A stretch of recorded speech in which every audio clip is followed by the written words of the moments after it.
ইহুদি এসে একজন মুসলমানের বিরুদ্ধে নালিশ করেছে আল্লাহর নবীর দরবারে। নবীজি সাক্ষ্য প্রমাণ নিয়ে সবকিছু শুনে মিলে রায় দিলেন ইহুদির পক্ষে, মুসলমানের বিপক্ষে। কারে কয় মিজান। নবীজি বিচার করতেছেন, ইহুদির বক্তব্য শুনে মুসলমানের পক্ষে রায় না দিয়া রায়টা দিলেন ইহুদির পক্ষে। মুসলমান বেচারা অসন্তুষ্ট হয়ে গেলেন, তিনি চলে গেলেন হযরত ওমর রাদিয়াল্লাহু তাআলা আনহুর কাছে। কপাল কত খারাপ, তার কাছে গিয়ে বলছেন আমিরুল মুমিনিন। তিনি তো তখন আমিরুল মুমিনিন হন নাই, যে বলছেন ভাই ওমর, একটা বিচারের সানি করার জন্য আসছি। বলে সানি আসছো আমার কাছে, পয়লা গেছিলা কার কাছে? গেছিলাম মুহাম্মদ সাল্লাল্লাহু আলাইহি ওয়াসাল্লামের কাছে। দেখেন অবস্থাটা, সবকিছু শুনে মিলে আমি মুসলমান, চান্দা দেই, জিহাদের পয়সা দেই, সাথে সাথে থাকি, জামাতে নামাজ পড়ি, জিহাদের ময়দানে যাই। বিচারটা আমার পক্ষে না হয়ে রাসূল ইহুদির পক্ষে রায় দিয়ে দিলেন, এটা একটা কথা হইল নাকি? আপনি বিচক্ষণ মানুষ, সবকিছু শুনে মিলে আপনি বিচারটার সানি করে দেন।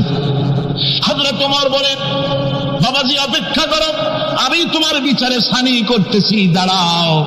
হযরত ওমর ঘরের মধ্যে ঢুকলেন, তরবারি নিয়ে আসলেন, খাপের থেকে তরবারি বার করে হযরত ওমর বলেন, যেই ব্যক্তি আল্লাহ নবীর ফয়সালা করার পর তা মানতে পারে না, তার সানি করতে আসে, তার ফয়সালা তো এই রকম করে করে দিতে হয়। তরবারি মারলেন, গর্দান পড়ে গেল। একজন রাসূল পাক সাল্লাল্লাহু আলাইহি ওয়াসাল্লাম এক ইহুদির কাছ থেকে ধার করেছিলেন এবং নির্ধারিত তারিখে ধারের টাকা পরিশোধ করেছেন। ওই ইহুদি প্রতিমধ্যে একদিন রাসূলকে ধরে বলছেন, মুহাম্মদ সাল্লাল্লাহু আলাইহি ওয়াসাল্লাম, তুমি আমার কাছ থেকে যে টাকা নিয়েছিলে টাকাগুলি ফেরত দাও। উনি বলছেন, আমি তো টাকা তোমাকে ফেরত দিয়েছি। কয় না, আমি টাকা পাইনি, টাকা ফেরত দেয়। হুজুর বলছেন দিয়েছি, আর ও বলছে দাও। এমন সময় একজন সাহাবী এসেছেন, বলছেন হুজুর এখানে কি হচ্ছে? হুজুর বলছেন, এই লোকটার কাছ থেকে আমি টাকা নিয়েছিলাম, টাকাটা ফেরত দিয়েছি, তারপরেও সে আমার কাছে বলছে না, আমি ফেরত দেইনি। সাহাবী বলছেন, হুজুর আমি জানি আপনি তাকে টাকা ফেরত দিয়েছেন। হুজুর বলছেন, তা কি করে হয়? আমি যখন টাকা গ্রহণ করি তখনও তুমি এখানে উপস্থিত ছিলে না, আর যখন আমি টাকা তাকে ফেরত দেই তখনও তুমি তা দেখোনি, তুমি কোনো সময় এর সাক্ষী ছিলে না, উপস্থিত ছিলে না। তুমি কি করে বলছো যে আমি তার টাকা ফেরত দিয়েছি? তুমি সাক্ষ্য, তুমি যে সাক্ষী তার প্রমাণ কি? কি করে তুমি তা বলছো? সাহাবী বলছেন, ইয়া রাসূলুল্লাহ, আমরা আল্লাহ রাব্বুল আলামিনকে চিনতাম না, অসংখ্য মূর্তি পূজা করতাম, আমাদের বাপ দাদারা 14 গোষ্ঠী মূর্তি পূজা করত। আপনি বলেছেন এই মূর্তি পূজা চলবে না, এক আল্লাহর গোলামি করো, তার দাসত্ব করো।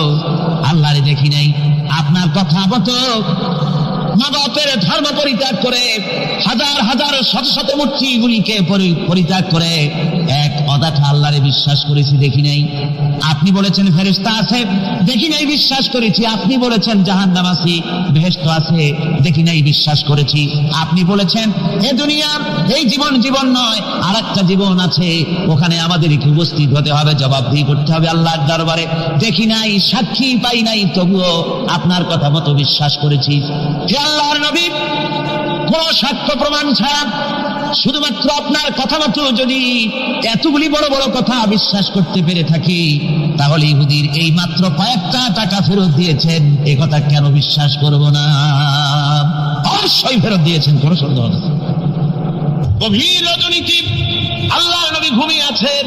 গভীর রাত্রে মক্কা শরীফে হযরত জিবরাইল এসে বলেন, আসসালামু আলাইকা ইয়া রাসূলুল্লাহ, ইন্নাল্লাহা ইয়াকরাউকা সালাম। হুজুর, আল্লাহ আপনাকে সালাম বলেছেন, আর আমি দেখে এলাম আপনার ঘরের চতুর্দিকে কাফেরেরা তরবারি নিয়ে দাঁড়ানো। মেহেরবানি করে আপনি ঘুমের থেকে জেগে হিজরত করে মদিনায় চলে যান। নবীজি ঘুমের থেকে জাগলেন, হযরত আলীকে ডেকে বলেন, আলী রে, আমার বিছানার উপরে আরাম করে ঘুমায় থাকো, শুয়ে থাকো, আল্লাহর অর্ডার হয়েছে, আমি মদিনার দিকে চললাম। আমার ভাইরা, হযরত শেখ আলী রাসূলের দিকে তাকিয়ে বলেন, ইয়া রাসূলুল্লাহ, আপনার বিছানায় আপনার চাদর, আপনার কম্বলখানা গায়ে দিয়ে আমি শুয়ে থাকবো।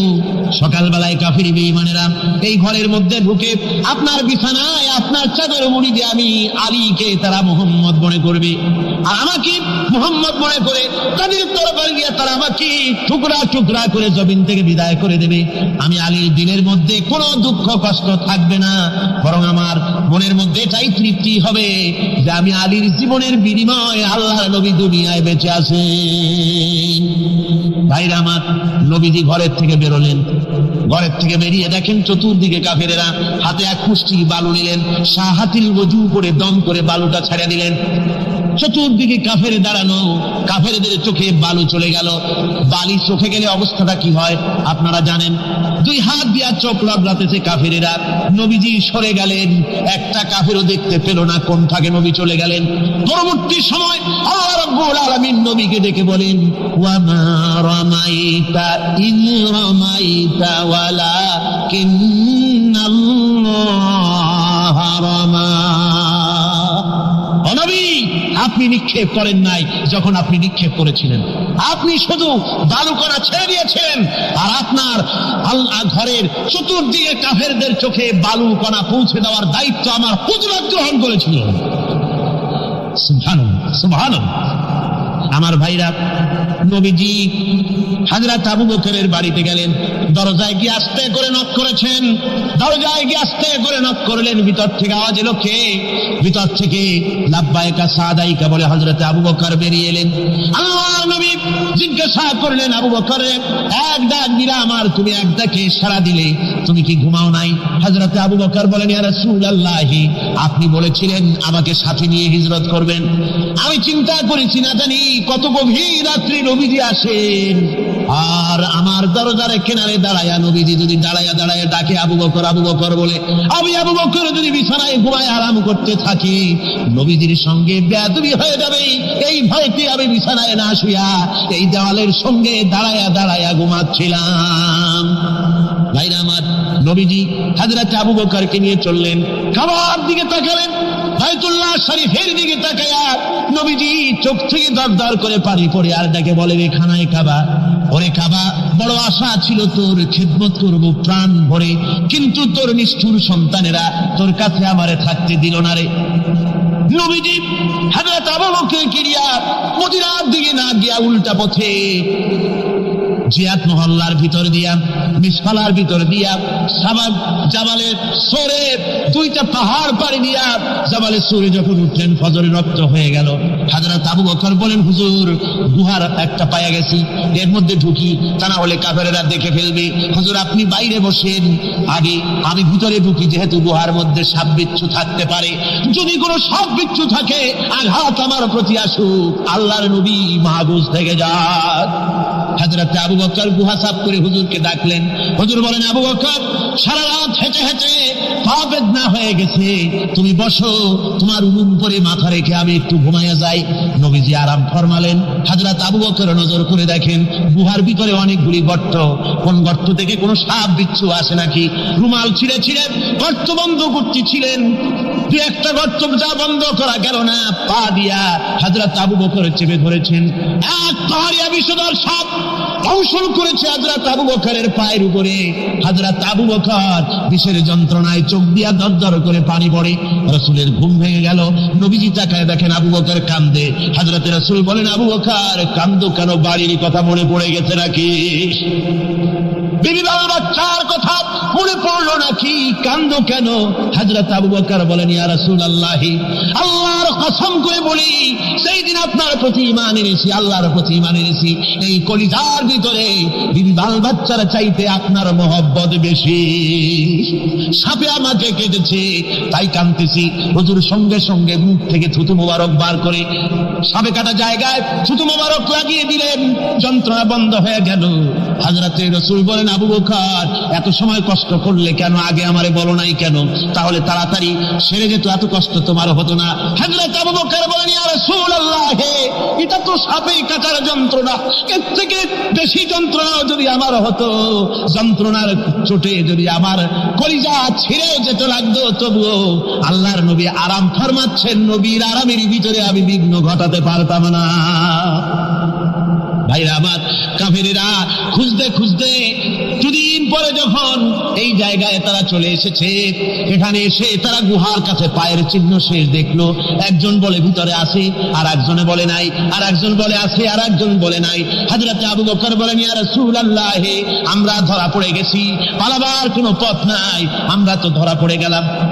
সূরা তাওবার ভিতরে আল্লাহ রাব্বুল আলামিন এই কথাটা এভাবে তুলে ধরেছেন, ইয ইয়াকুলু লিসাহিবিহি লা তাহজান ইন্নাল্লাহা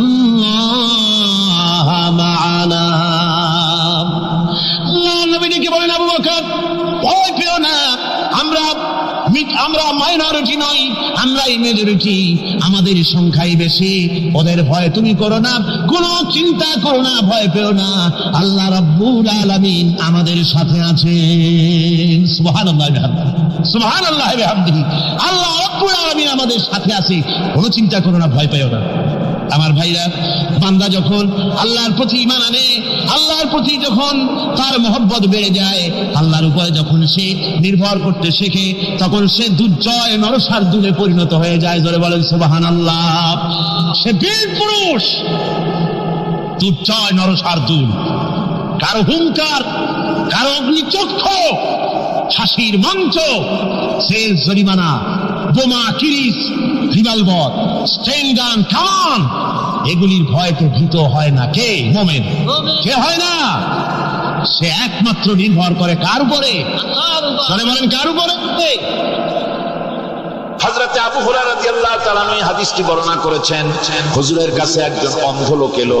সেই অন্ধ লোক এসে বললেন, হুজুর আমি তো চোখে দেখি না, জামাতের যে গুরুত্বের কথা আপনি বললেন, আমাকে কি রুখসুত দেওয়া যায় নাকি?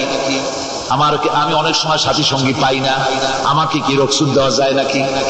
হুজুর বললেন, হ্যাঁ তোমাকে রুখসুত দেওয়া গেল। অন্ধ যখন হেঁটে যাচ্ছিলেন, নবীজি তাকে আবার ডাকলেন, ডেকে জিজ্ঞেস করলেন, অন্ধ নামাজের মসজিদের আজান কি তোমার কানে যায়? বলে হ্যাঁ আমি আজান শুনি। হুজুর বললেন, আজানের জবাব দিবা, মসজিদে এসে জামাতে নামাজ পড়বা। একজন অন্ধকে রুখসুত দেওয়া হয় নাই। মসজিদে আজান শোনার পর ঘরে বসে যদি নামাজ আদায় করেন, নামাজের হক আদায় হবে না। হুজুর সাল্লাল্লাহু আলাইহি ওয়াসাল্লাম বলেছেন, মসজিদে আজান হওয়ার পর যে ব্যক্তি ঘরে বসে নামাজ পড়ে, আমার ইচ্ছা হয় ঘরটা আগুন দিয়ে জ্বালাই দেয়। কে বলতেছেন? রাহমাতুল লিল আলামিন, রাহমাতুল লিল আলামিন বলতেছেন। ঘরের মধ্যে যদি মেয়ে লোক আর বাচ্চারা যদি না থাকতো, তাহলে আমার ইচ্ছা হয় আমি বলি আগুন দিয়ে ঘরটারে জ্বালায় দাও। এই ঘরের মহব্বতেই তো সে বাইর হয় না। নামাজের এত বড় গুরুত্ব দেওয়া হয়েছে। আমার বন্ধুগণ, এই নামাজের জামাতি আল্লাহ নবী জীবনের শেষ নামাজ জামাতে আদায় করেছে। জীবনের শেষ নামাজটাও জামাতে আদায় করলেন। তখন তার এমন অবস্থা, এত অসুস্থ, দাঁড়াতে পারেন না, হাঁটতে পারেন না। দুইজন সাহাবীর কাঁধের উপরে ভর করে তারপরে বহু কষ্ট করে মসজিদে গিয়ে নামাজ আদায় করেছেন, খুতবা দিয়েছেন। বললেন, খুতবা দিতে গিয়ে বললেন, আজ থেকে মসজিদে নববীর চতুর্দিকের সকলের দরজা বন্ধ হয়ে যাবে, শুধু আবু বকরের দরজাটা খোলা থাকবে। আল্লাহ নবী বললেন, আল্লাহ রাব্বুল আলামিন এই পৃথিবীতে তার এক বান্দাকে জাগতিক সব সম্পদ দিতে চেয়েছিলেন, কিন্তু সে বান্দা সব জাগতিক সম্পদকে উপেক্ষা করে মাবুদের সঙ্গে দেখা করা বেশি জরুরি, বেশি পছন্দ মনে করেছেন। এতটুকুন কথা নবীজি বললেন, কেউ কিছু বুঝতো না। হযরতে আবু বকর রাদিয়াল্লাহু তাআলা আনহু হুজুরের এই কথা শুনে কাঁদতে কাঁদতে তিনি অস্থির হয়ে যাচ্ছেন। সাহাবীরা চিন্তা করলেন, হুজুর কান্না কার কথা বলেছেন, তাতে কান্নার কি আছে? বয়োবৃদ্ধ, জ্ঞানবৃদ্ধ হযরতে আবু বকর রাদিয়াল্লাহু তাআলা আনহু বুঝতে পেরেছেন, এই পৃথিবীর সব সম্পদ তো আল্লাহ হুজুরকেই দিতে চেয়েছিলেন। তিনি সমস্ত সম্পদকে উপেক্ষা করে তার মাবুদের সঙ্গে দেখা করার জন্য প্রস্তুতি নিয়েছেন। তার মানে হলো আল্লাহ নবী বিদায় হয়ে যাবেন, আমরা নবী থেকে এতিম হয়ে যাব। নবীজি ঘরের মধ্যে প্রবেশ করলেন, প্রচন্ড জ্বর এলো। এই প্রচন্ড জ্বর নিয়ে তিনি শুয়ে আছেন, কখনো বেহুশ কখনো হুশ। এর মধ্যে সারা আযান হয়ে গেল। সাহাবীরা বহুক্ষণ অপেক্ষা করে হযরত আবু বকরের ইমামতিতে নামাজ শুরু করলেন। হুজুরের হুশ এলো, প্রশ্ন করলেন, আয়েশা রে এখন কোন সময়? হযরত আয়েশা বলেন, ইয়া রাসূলুল্লাহ, মসজিদে নববীতে নামাজ শুরু হয়ে গেছে। সাহাবীরা অনেকক্ষণ অপেক্ষা করে আমার বাবার ইমামতিতে নামাজ পড়তেছে সবাই, কিন্তু সাহাবীরা কেঁদে কেঁদে নামাজের মধ্যে কাঁদতে কাঁদতে অস্থির হয়ে যাচ্ছে। তাদের মনের ধারণা হয়েছে নবীজির পেছনে নামাজ পড়ার কিসমত থেকে তারা মাহরুম হয়ে গেল। নবীজি বলেন, আয়েশা দরজা খুলে দাও আর আমার মাথাটা একটু উঁচু করে ধরো, আমি একটু নামাজের দৃশ্যটা দেখি। দরজা খুলে দেওয়া হলো, নবীজির মাথা উঁচু করে ধরা হলো। নামাজের জামাতের দৃশ্য দেখে নবীজি আবার শুয়ে পড়লেন। হযরত আয়েশা লক্ষ্য করে দেখেন নবীজির দুই চোখের কোনা দিয়া পানি পড়তেছে। মা আয়েশা জিজ্ঞেস করেন, ইয়া রাসূলুল্লাহ, নামাজের দৃশ্য দেখে চোখে কেন পানি এলো? হুজুর বলেন, আয়েশা রে, এটা কোনো দুঃখের পানি নয়, এটা তৃপ্তির পানি। এই যে জামাত নামাজ পড়তেছে লোকেরা, এই জামাত কায়েমের জন্য তায়েফের ময়দানে অনেক রক্ত আমার ঝরেছে। উহুদের ময়দানে দান্দার মোবারক শহীদ হয়েছে, সাহাবায়ে কেরাম জীবন দিয়েছে। এই যে জামাত আমি দেখতে পেলাম, ভবিষ্যতের একটা ছবি যেন চোখে ধরা পড়লো। আমার মনে হলো কিয়ামত পর্যন্ত এই পৃথিবীতে আমার যত উম্মত আসবে তারা এইভাবে করে জামাতে নামাজ আদায় করবে। নবীজি মাথার কাছে মালাকুল মউত যখন এসে গেছেন, আমার ভাইরা, এই পৃথিবীতে যত নবীরা এসেছিলেন মৃত্যুর সময় সমস্ত নবীরা শেষ কথা যেটা বলেছেন, হাদিস, সমস্ত নবীরা উম্মতের জন্য মৃত্যুর মুহূর্তে শেষ কথা যেটা বলেছেন সেটা হলো আসসালাত, আসসালাত, নামাজ, নামাজ। আমার নবী যখন বিদায় হয়ে যান, বিদায় মুহূর্তে মেয়ের কথা বললেন না, কলিজার টুকরা নাতির কথা বললেন না, জামাইয়ের কথা বললেন না, স্ত্রীর কথা বললেন না, মৃত্যুর সময় শেষ কথা বললেন আসসালাত, আসসালাত ওয়া মা মালাকাত আইমানুকুম, নামাজ, নামাজ, আমার উম্মতেরা নামাজ, আমার উম্মতেরা নামাজ ছেড়ে দিও না, নামাজ। যেই নবী উম্মতের জন্য এত কাঁদলেন, নামাজের জন্য এত কথা বলে গেলেন, আল্লাহ রাব্বুল আলামিন নামাজের জন্য এত নির্দেশ করলেন, নবীজি ইন্তেকালের সময় নামাজের কথা বলে দিলেন, সেই মুসলমান আজ নামাজ আদায় করে না। নামাজ পড়ে তো নামাজ শুদ্ধ হয় না। হযরত হুযায়ফা রাদিয়াল্লাহু তাআলা আনহু তিনি একবার ইয়েমেন সফর করেছিলেন, এক মসজিদে নামাজ পড়লেন, একজনকে তিনি নামাজ পড়তে দেখলেন। নামাজ পড়তে দেখে তিনি অপেক্ষা করলেন, লোকটার নামাজ হয়ে যাওয়ার পর তিনি প্রশ্ন করলেন, আল্লাহর বান্দা, তুমি কতদিন এরকম নামাজ পড়তেছো? তিনি বললেন, প্রায় 40 বছর তো হবে আমি এরকম নামাজ পড়তেছি। হযরত হুযায়ফা বলেন, তুমি কি আমারে চেনো? কয়, না, চিনি না। হযরত হুযায়ফা বললেন, আল্লাহর বান্দা শোনো, আমি হচ্ছি আল্লাহর নবী মুহাম্মদুর রাসূলুল্লাহ সাল্লাল্লাহু আলাইহি ওয়াসাল্লামের সাহাবী হুযায়ফা। ও আল্লাহর বান্দা, তুমি যেভাবে নামাজ পড়েছো এইরকম যদি 40 বছর নামাজ পড়ে থাকো, আল্লাহর কসম করে বলি, নবীজি যে নামাজ শিখাইছেন তোমার সে নামাজ হয় নাই। রাসূলুল্লাহ নামাজ হয় নাই, নামাজ পড়লেই হবে না। রাসূলুল্লাহ বলেছেন, সাল্লু কামা রাআইতুমুনি উসাল্লি, নামাজ পড়ো সেইভাবে যেভাবে আমার করতে পারো। বিশ্বাস করুন ভাইরা, নামাজ যদি না হয়, হরতাল করিয়া, মিছিল করিয়া, বিক্ষোভ করিয়া, যে কোনো আন্দোলন করে ইসলামকে বিজয়ী করা যাবে না যতক্ষণ পর্যন্ত নামাজ সহি না হবে।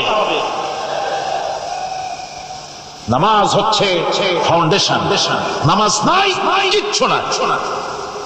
ঠুকঠাক করে দুইটা সেজদা দিয়ে উঠে যাবেন, আপনার ইসলামী আন্দোলনের 4 পয়সার দাম নাই। নামাজ আগে, জিহাদের ময়দানেও নামাজ, যেখানে আছেন ওখানেই নামাজ পড়তে। নামাজ, নামাজ, এই নামাজ হচ্ছে মুসলমানদের সবচেয়ে বড় জিনিস। নামাজ হয় না, নামাজ যত পড়া হয় অধিকাংশ নামাজ হয় না। নামাজের ভিতরে তা'দিল আর কাম, তা'দিল করা ওয়াজিব। যতক্ষণ দাঁড়িয়ে থাকবেন, রুকুতে থাকবেন, যতক্ষণ দাঁড়ায় থাকবেন ততক্ষণ, অন্তত এক তাসবিহ পরিমাণ তো বটেই। যদি তা না হয়, রুকুত থেকে দাঁড়ালেন, সেজদায় চলে গেলেন, ওয়াজিব তরক হলো। সেজদা দিলেন না, নামাজ ফাসিদ হয়ে গেল, নষ্ট হয়ে গেল। এটা পাগলামি না। নামাজ সহিভাবে আদায় করতে হবে। নামাজ থেকে দাঁড়াবেন, রুকুত থেকে দাঁড়ায় গেলেন, বলবেন রব্বানা লাকাল হামদ, রব্বানা লাকাল হামদ হামদান কাসীরান তাইয়িবান মুবারাকান ফীহি। একজন সাহাবী এই দোয়াটা পড়ছিলেন।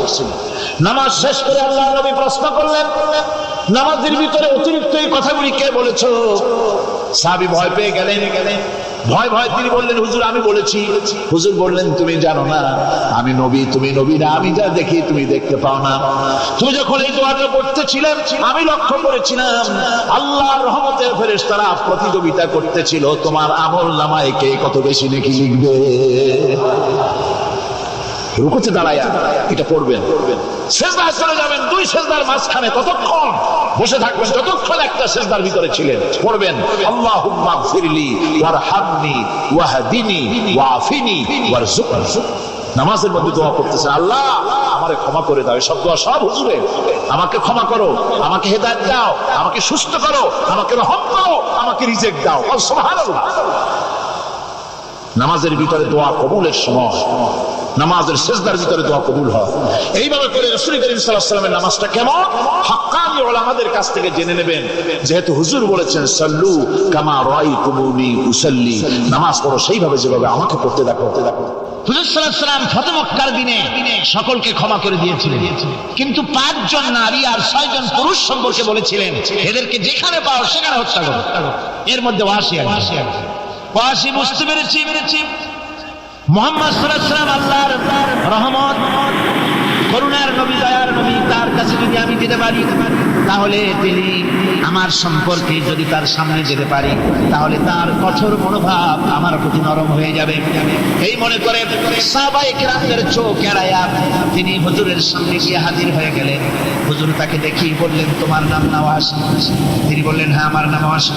হুজুর বললেন, তুমি আমার চাচাকে শহীদ করেছো? ওয়াসি বললেন, জাহালাতের কারণে তা করেছি। হুজুর বললেন, কেমনে শহীদ করেছো আমার চাচাকে, আমার একটু শোনাও। ওয়াসি বলতে লাগলেন, আমি বললাম দিয়ে হযরত হামজার শরীরকে এফড় ওপড় করে দিয়েছি, তারপরে তার বুককে খঞ্জর দিয়ে ফিরে বুকের ভিতর থেকে কলিজাটা বের করে নিয়ে আমি হাতে দিয়ে দিয়েছি হেন্দাই কলেজা চিবিয়ে খেয়েছি। রাসূল পাক সাল্লাল্লাহু আলাইহি ওয়াসাল্লাম হাদিস শরীফে এসেছে, ওয়াসির বর্ণনা যখন তিনি শুনতেছিলেন রাসূলের চোখ থেকে তখন পানি পড়ে দাড়ি মোবারক ভিজে ভিজে পড়তেছিল। ঘটনা শোনার পর রাসূলুল্লাহ বললেন, ওয়াসি তুমি কি চাও? ওয়াসি বললেন, আমি ইসলাম কবুল করতে চাই। হুজুর তাকে মুসলমান বানালেন। বললেন, তুমি মুসলমান হলে কিন্তু সব সময় তুমি আমার সামনে আসবে না, তার কারণ তোমাকে দেখলে পরে আমার মনের ভিতরে আমার চাচার কথা মনে উঠে যাবে। আমি আমার আব্বাকে পাই নাই, আব্বার সহযত্ন আমার কিসমতে তেমন হয় নাই।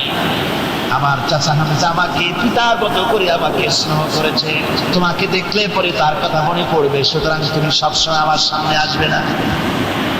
ওয়াসি সেদিন শপথ নিয়েছিলেন রব্বুল আলামিন, আমি জাহালাতের কারণে যেই বল্লম দিয়ে ইসলামের একজন শ্রেষ্ঠ সন্তানকে আমি শহীদ করে ফেলেছিলাম, আমি বুঝতে পারি নাই ওই বল্লমটা আমি হেফাজতে রেখে দিয়েছি।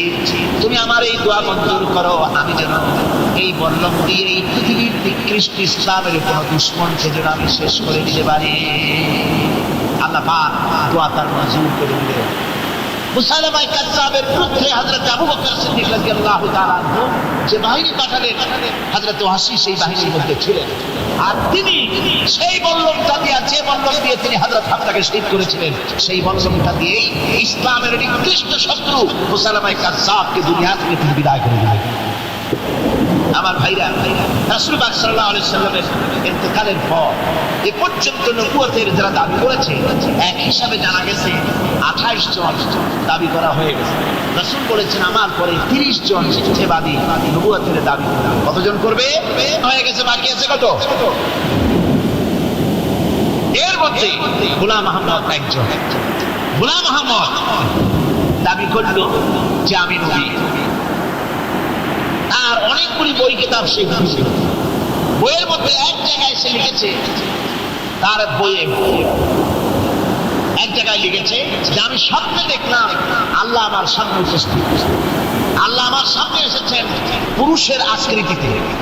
আর আমি তখন স্বপ্নের ভিতরে আমি নিজেকে একজন নারীর মতোই মনে করলাম।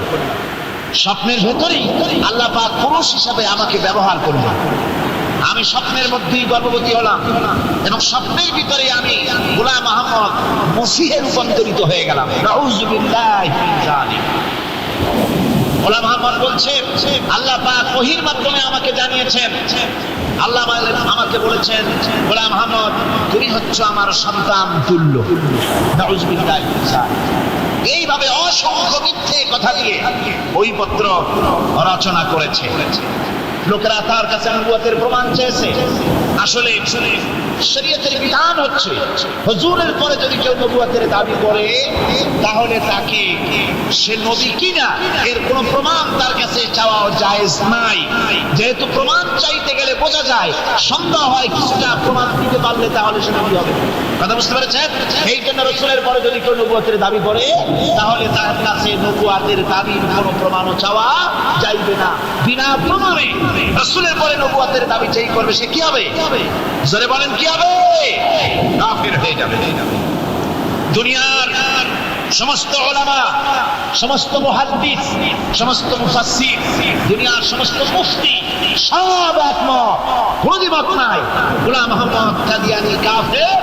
তার অনুসারীরাও তার জামানায় মাওলানা আতাউল্লাহ শাহ বুখারী রাহমাতুল্লাহ আলাইহি তার সঙ্গে একটা বহস হলো। যেহেতু গোলাম আহমদ বলেছিল যে আমার এই 40 দিনের মধ্যে কেউ প্রতিবাদ করুক যেগুলি আমার ওহী নয়।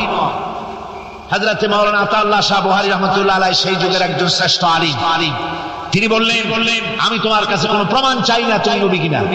আমি জানি তুমি মিথ্যাবাদী, তবে তোমাকে বলতে হবে তুমি এই শক্তি কোথায় পেলে। গোলাম আহমদ বলল কোরআন শরীফেই আছে আমার এই শক্তির উৎস। কোথায়? বলল যে এই যে আয়াতটা আমি আপনাদের সামনে তেলাওয়াত করেছি, ঈসা আলাইহিস সালামের ওই কথাই গোলাম আহমদ বলল যে হযরত ঈসা আমার সম্পর্কে বলেছেন ইয়াতি মিন বাদ ইসমুহু আহমদ, আমার পরে একজন নবী আসবেন, রাসূল আসবেন, তার নাম হবে আহমদ, আমি সেই আহমদ। মাওলানা আল্লাহ বুখারী বলছেন তোমার নাম তো আহমদ, তোমার নাম হচ্ছে গোলাম আহমদ। তার অর্থ হলো হযরত ঈসা আলাইহিস সালাম যে আহমদের কথা বলেছেন তুমি সেই আহমদের গোলাম। গোলাম আহমদ বললেন দেখুন আমার নামের প্রথম শব্দ গোলাম, এটা হচ্ছে আমার লকব। আমি আমার নামের লকবটা ছেড়ে দিলাম, বাদ দিয়ে দিলাম, আর ব্যবহার করব না। তাহলে তো আমি আহমদ থাকি, আপনি তো আর আপত্তি করতে পারেন না। মাওলানা বুখারী বললেন নামের প্রথম শব্দ বাদ দেওয়া যদি জায়েজ হয় তাহলে তোমার ফতোয়া দিয়ে আমার নামের প্রথম শব্দ বাদ দিয়ে দিলাম। আমার নাম আতা আল্লাহ, নামের প্রথম শব্দ আতা বাদ দিয়ে দিলাম। তো আতা যদি বাদ দেই তাহলে আল্লাহ হই, আর আল্লাহ হয়ে বলছি তোমার মতো গাধাকে নবুয়ত আমি দেই নাই। এরপর এই পৃথিবীর নিকৃষ্ট পাপী এই কাফেরের মৌত হলো কোথায়? জোরে বলেন এই কাফেরের মৌত হলো কোথায়? পায়খানার ভেতরে মৌত হয়েছে।